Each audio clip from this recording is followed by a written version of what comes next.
Alors, on va parler du contexte international, du contexte géopolitique, du contexte de la guerre en Ukraine et de la guerre à Gaza, de la guerre en Israël. Jean-Noël Barrot, notre cher ministre des Affaires étrangères, nous a mentionné que la France ne lâcherait pas leur soutien à cette guerre à Gaza et qu'ils feront tout leur possible pour reconnaître un État palestinien et tout faire pour aider les Palestiniens face à l'invasion de l'Israël et face à l'agression israélienne. À la suite de cette décision, j'ai entendu une autre information comme quoi une Française a officiellement déposé plainte contre X pour crime, génocide, crime contre l'humanité, suite au conflit qu'il y a actuellement à Gaza entre le Hamas, donc l'Israël, contre les Palestiniens. Après cela, moi je fais toujours des points. Des points sur la guerre en Israël, des points sur la guerre en Ukraine.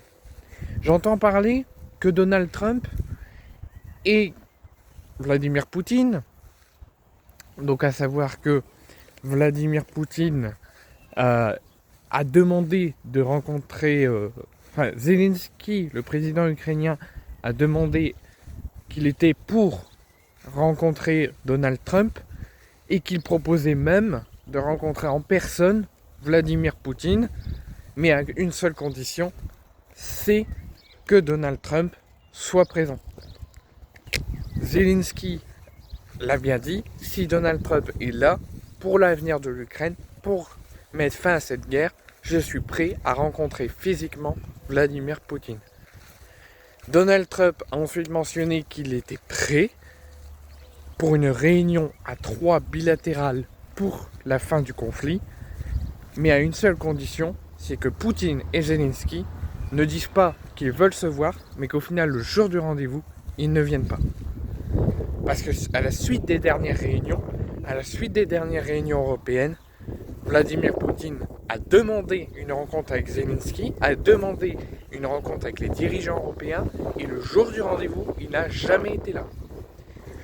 Donc à la suite, je l'ai mentionné à de nombreuses reprises, à la suite de ces deux conflits, où tu vois que la Russie a encore bombardé des milliers d'infrastructures et des milliers de régions de l'Ukraine en tuant beaucoup d'innocents encore hier soir,